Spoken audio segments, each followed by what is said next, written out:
And every round of training, it learns a bit more and learns of the weaknesses and gets more data. So we could start off with 5,000 images or 10,000 images, and leaving it running for a day or so, we can end up with 100,000 images. Welcome to How AI Happens, a podcast where experts explain their work at the cutting edge of artificial intelligence. You'll hear from AI researchers, data scientists, and machine learning engineers as they get technical about the most exciting developments in their field and the challenges they're facing along the way. I'm your host, Rob Stevenson, and we're about to learn how AI happens. Here with me today on How AI Happens is a guest whose company is doing some really fascinating things in our space. He's the CEO and founder of AgriSynth, Colin Herbert. Colin, welcome to the show. How are you today? I'm very well. Thank you very much. Really excited to have you. Lots to go into. Before we do that, I always love to hear a little bit about the founding story, a little bit about what led you to a point in your career / life where you're like, you know what, I'm going to found this company and it's going to be around this particular use case in this particular industry. So I would love to hear a little bit about the story behind AgriSynth. Okay, sure. Well, it wasn't planned for sure. I guess I've always been interested in biology. That's always been my thing. My father had his own engineering business. That never interested me. But what did interest me was looking at trees, plants, human beings, animals, and working out what was happening inside. I applied to medical school and got 2 offers back in the day when it was really difficult, and missed one of the grades. So anyway, stayed in biology, and as part of the first degree, got involved in agriculture. And I was amazed, really, when you look at the development of agrochemicals, which was the area that I initially went into, it was almost identical to the development of medicine in pharmaceuticals. It's 99% the same industry. Tremendous overlap.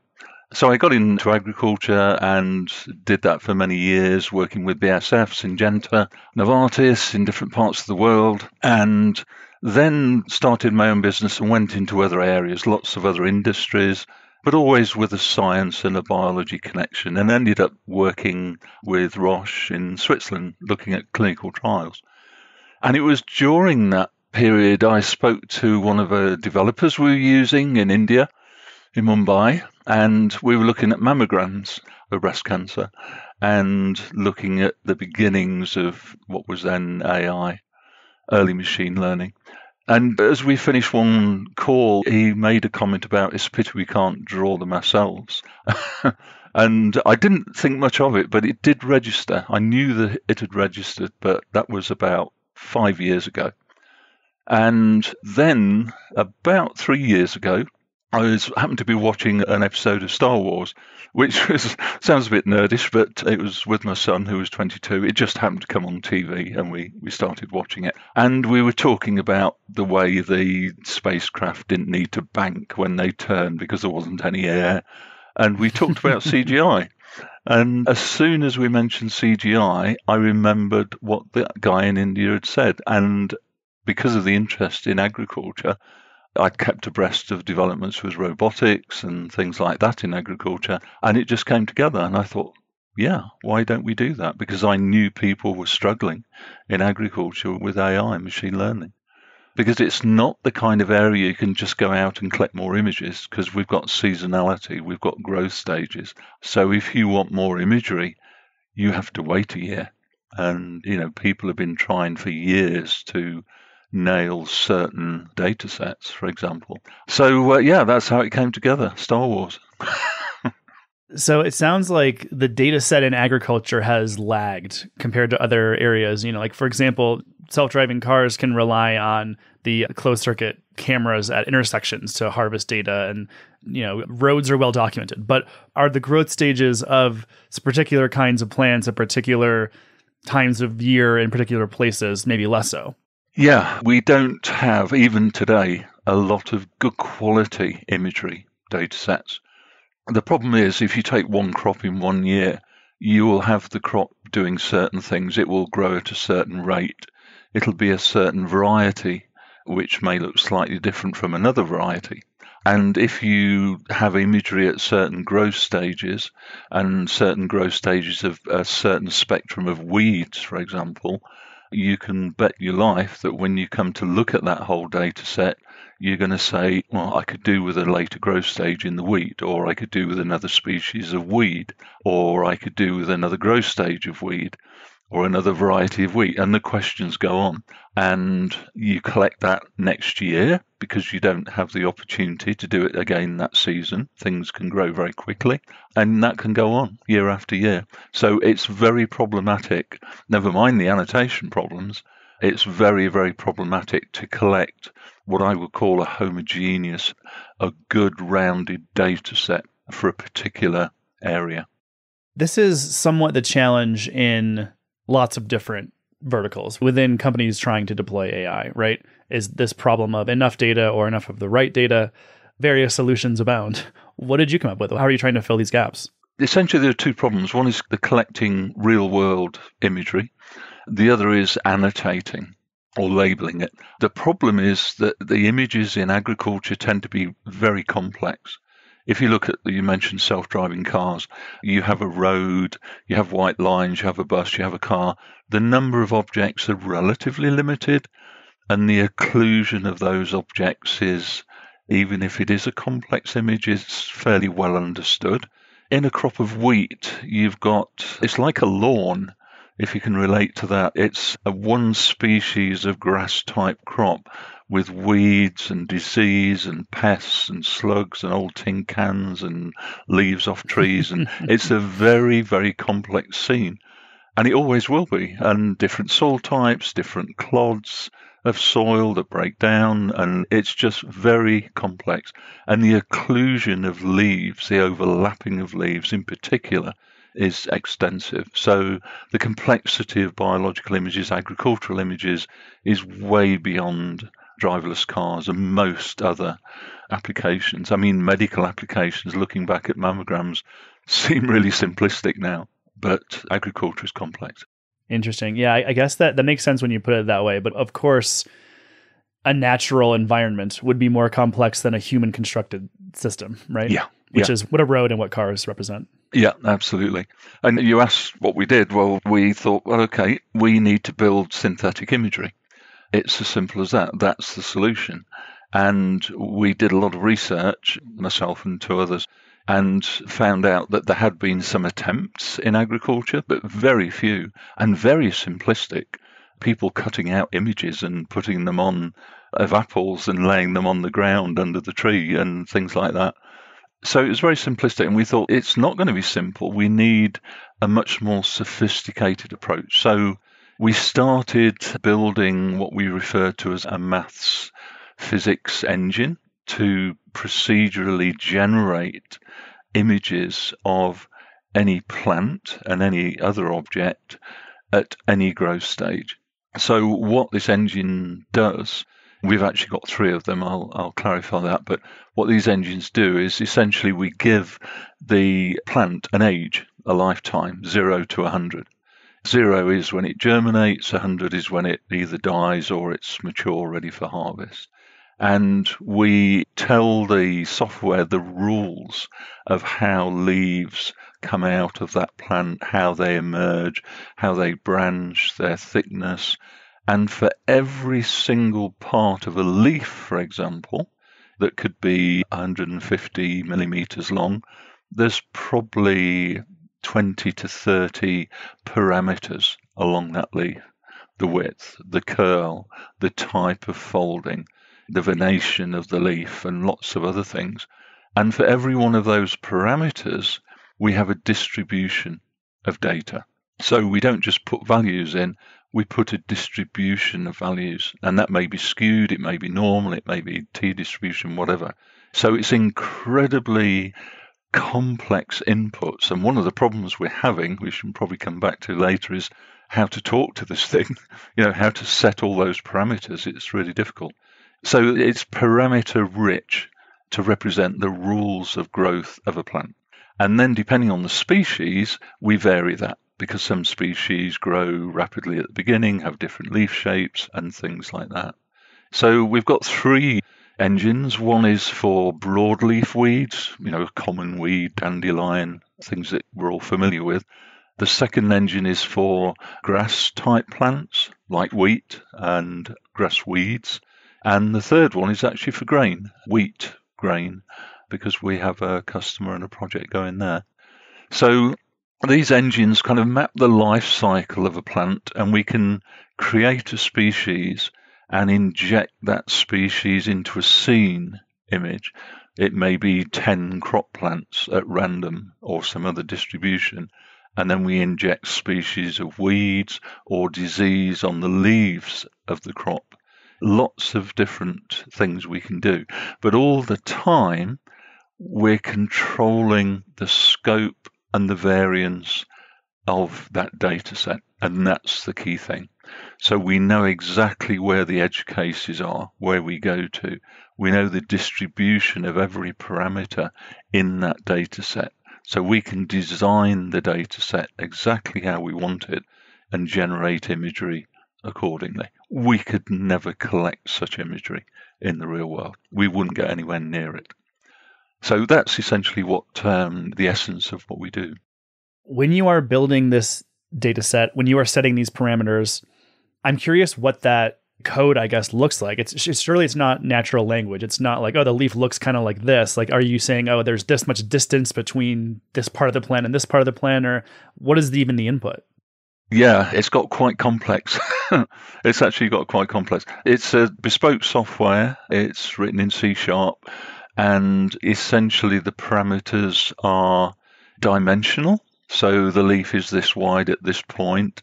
It curls in this particular, like a vectored space. It has this particular curl to it at this point.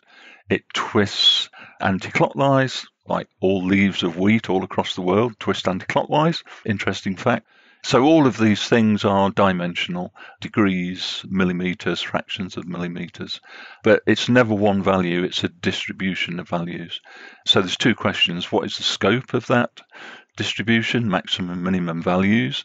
And then what is the distribution? Is it skewed towards a certain value, high value or a low value?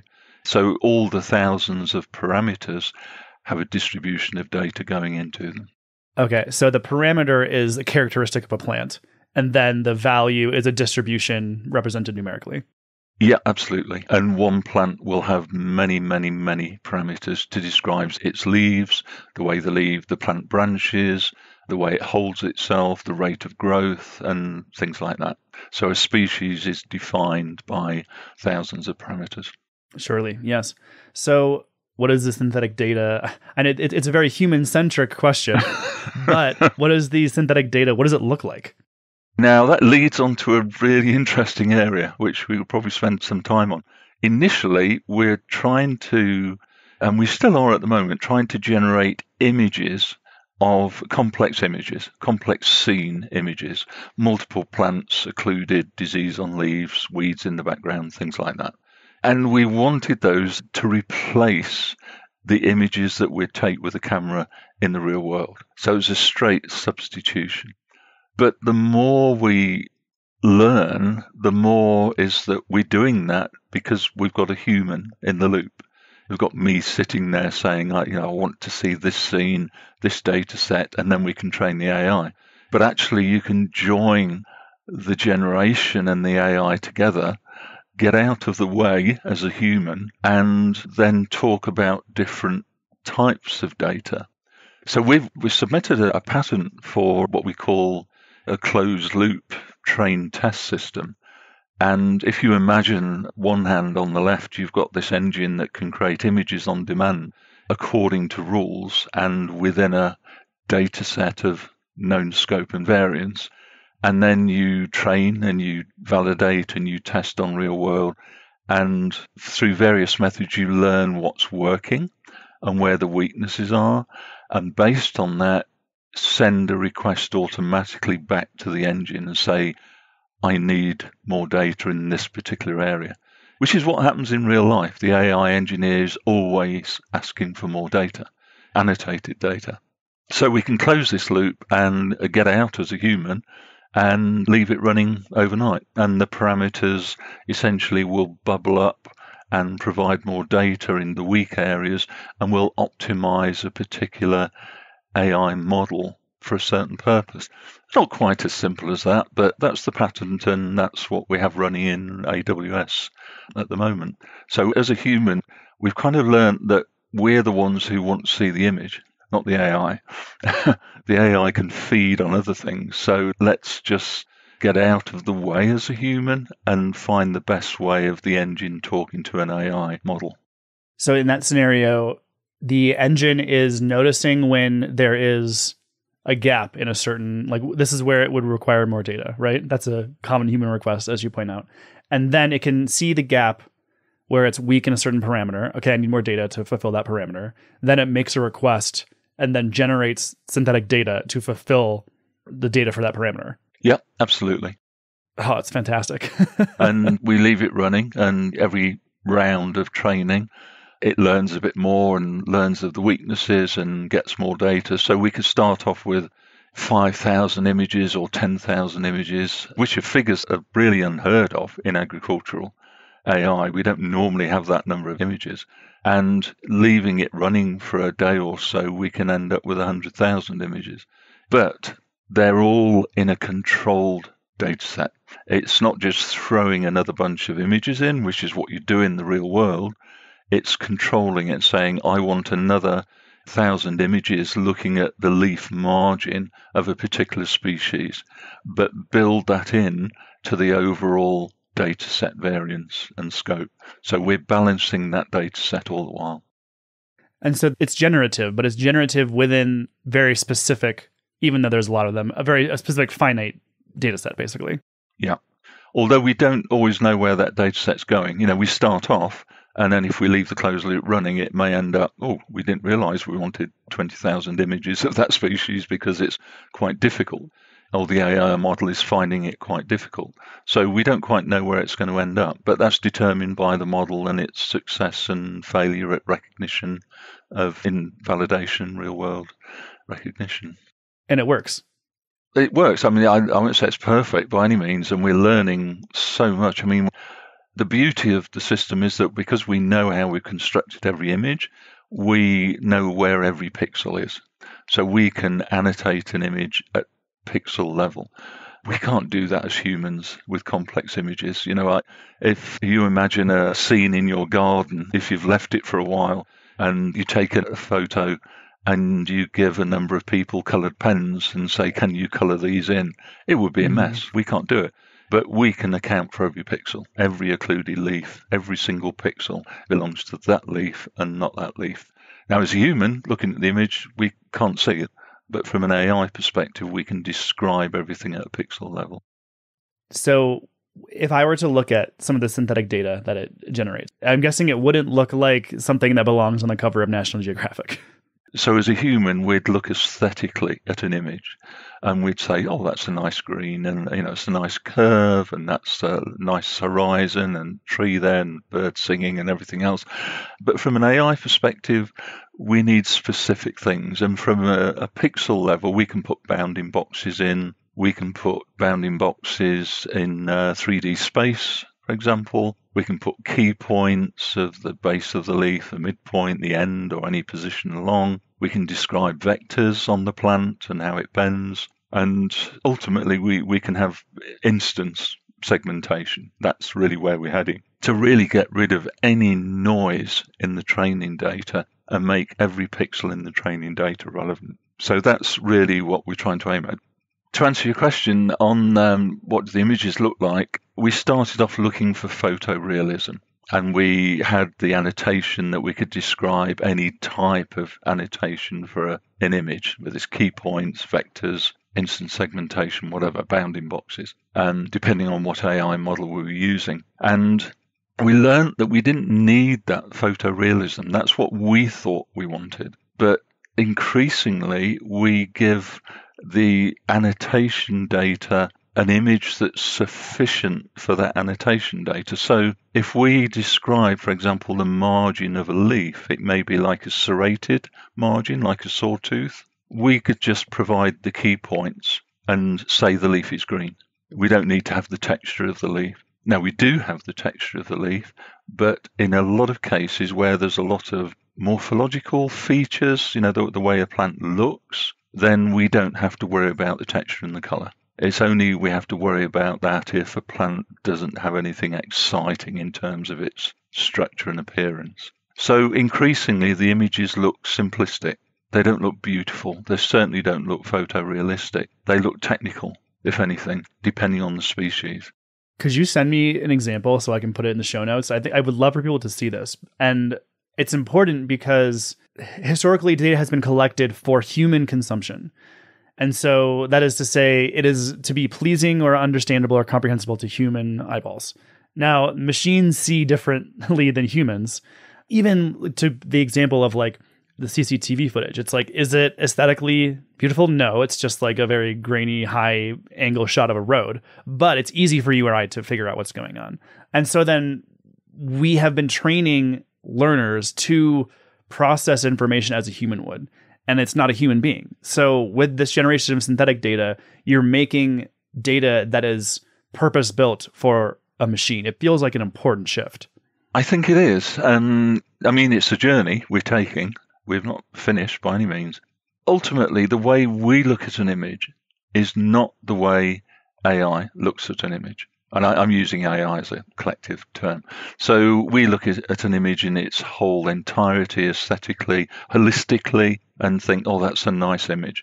AI essentially starts at the top left and works along every pixel cluster and approaches it like that. It has no holistic view of that image. It's looking for pixel clusters which are features. That's its language. That's what it's looking for. That's totally, totally different from a human being. So we're increasingly trying to feed it what it enjoys and trying to get this annoying human aesthetic out the way and kind of stand back and join the two parts together. It's a learning process. I mean, but other things, let's take an example. Insects, and I'm going to generalize like mad, but insects see the world differently. If we take, the humble bee, it sees very strongly in the ultraviolet. We don't see in the ultraviolet. It sees blue and green. It doesn't see the red end of the spectrum. So the way it sees the world is completely different. And that's really an example of the way AI is looking at an image or looking at a representation of what's in the real world can be completely different. And we can use multispectral images, multi-spec images, and feed them into AI as well. And then we've completely lost the human because we just don't see things like that. So there's lots of opportunities, and it is really trying to get the human out of the way in a nice way, because the way we see things isn't the right way for AI. Right. It's such an important deviation, I think, because AI, in a very simple definition, is this attempt to replicate human cognition. Yeah. I think along the way, we've learned that's a very limited view of processing information. So once you agree that, like, okay, we are finite creatures with finite processing power inside of our brains, and these meat sacks suspended by bone that ambulate around by heaving themselves through gravity and have this finite amount of tissue by which they can process and, solve problems. Machines don't have any of those trappings. And so why would you hamstring them into the same processing approach that you as a human have? So it seems like this is a really important thing to be like, look, AI doesn't need to replicate human cognition. It's its own sort of life form in that way. It's its own approach to processing information. And the more we stop thinking about it in strictly human terms, the more powerful the tech will become, surely. Absolutely. I mean, you can stand at a crossroads, if you imagine, and say one way we can mimic what we do with real world imagery. That's on the left. We can take that journey. We've done that. But we never get 100%. We never get the high 90s. We're always short in some way, mainly because we don't have the right data set and we don't have the annotation. The other journey is saying, forget about the human. What are we trying to solve? What is the AI, and how do we join that gap? And sometimes I think eventually we won't have an image involved. It may be looking at the crop, say for certain diseases, pre-disease symptoms can be seen with infrared, near infrared. So if we take an infrared image and feed that to the AI directly, or not the image, but key points from that camera to the AI, We take out the image for two reasons. One, because we won't see an image anyway. The camera won't generate an image. It'll generate relevant data. And secondly, the human's out of the loop, so we don't need to see it. So it's really fascinating, and I don't know how far it will go, but I have a suspicion what we'll be doing in the future won't involve images as we see them now. They won't be recognizable. The criticism often leveled at synthetic data is that how can data not generated, not captured, rather, in the real world, yield accurate real world output? How are you measuring the performance and making sure that while the data is synthetic, the output aligns to reality? Ultimately, testing on real world images. If the objective is to recognize a specific grass weed for targeting with a robot with a laser, for example, we have a number of robots around the world that use lasers to kill weeds, then we have to be able to target that weed very clearly and accurately. So that's the ultimate test. And we can see very quickly whether we're killing the crop rather than a weed. So there's a very simple test at the end, and that's real-world imagery. Before then, we do a number of things. One area that's often cited is bias, introducing bias and overfitting in certain areas. We have to be careful of that, and we can soon spot that. We've learnt to see when that's happening, and then we can make sure that when we do get to test the real-world imagery, we're pretty sure we know what results are going to come out. So a lot of testing on the journey through the validation, and then ultimately test on real world. Right, because it's performing upon real world images, like in the output of this tech, which I guess we haven't really, we've talked a lot about the behind the scenes. What is the actual product? What is the hope that we're trying to perform? There's a number of kind of verticals, but one is robotics in agriculture. Robots have been around for about 8 years in agriculture globally. There are a lot of issues with adoption, a lot of trust issues with farmers. Farmers don't take the latest tech quickly. It's well known that they adopt slowly. So that's one area, is a robot like a dining table size, going through a crop, looking down with a camera, identifying weeds in order to kill them. Rather than using chemicals, they use mechanical means or very low amounts of chemical or lasers. Another area, though, is research and development. Something I used to do many years ago. We have trials, rather like clinical trials, in a field. You divide part of a field up into little plots, and you put different treatments on, and then a skilled agronomist would go along and assess the effectiveness, the efficacy of those different treatments. This one has a lot of disease, so it's not performing very well. This one has very little disease on certain leaves, so that treatment is performing better.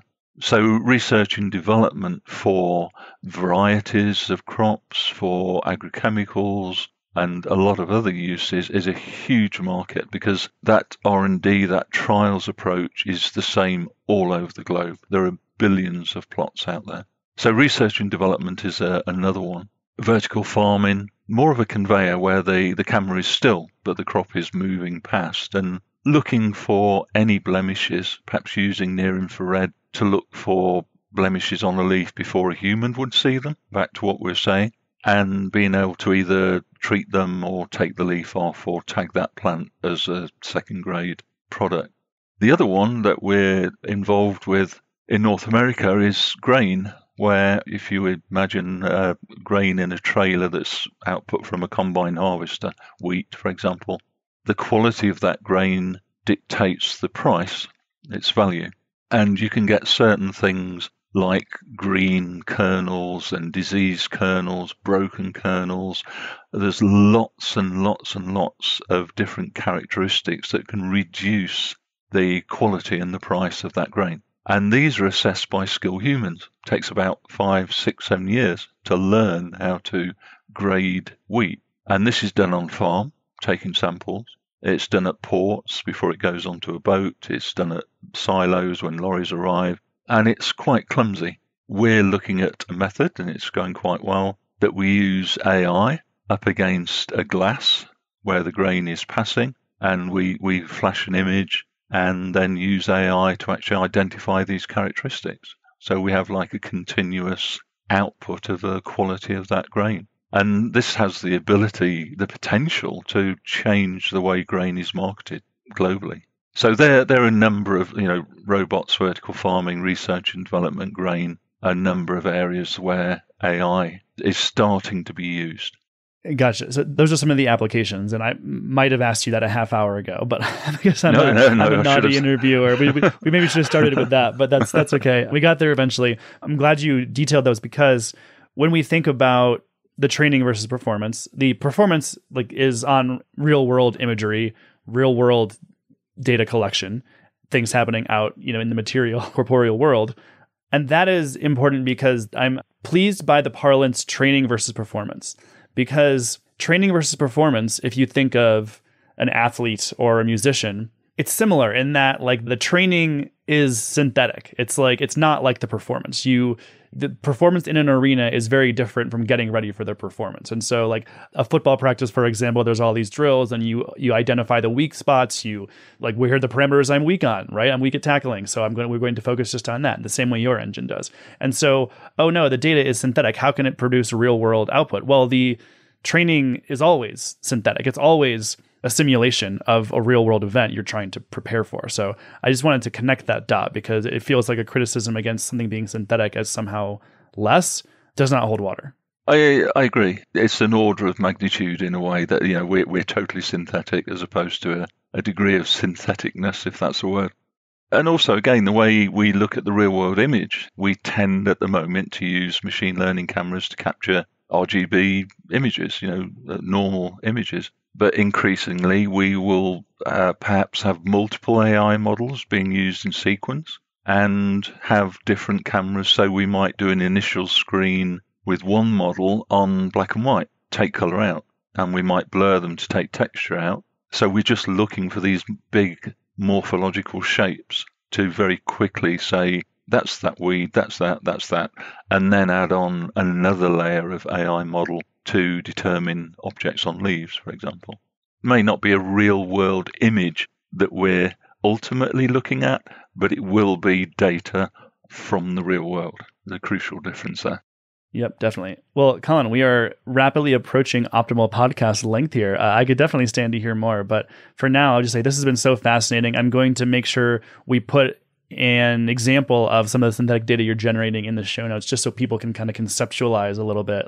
Maybe some of the people out there have already seen something like that, but I think it's worthwhile to be this is what we should be feeding machines, not something that looks photorealistic and aesthetically pleasing to we humans. So we'll put that in the show notes. And Colin, this has been fascinating. It's amazing work you're doing over there. Congrats on your success so far. And I'm going to be following this very closely, because it really, really is a new and interesting approach.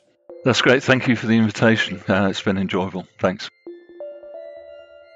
How AI Happens is brought to you by Sama. Sama provides accurate data for ambitious AI. Specializing in image, video, and sensor data annotation and validation for machine learning algorithms in industries such as transportation, retail, e-commerce, media, medtech, robotics, and agriculture. For more information, head to sama.com.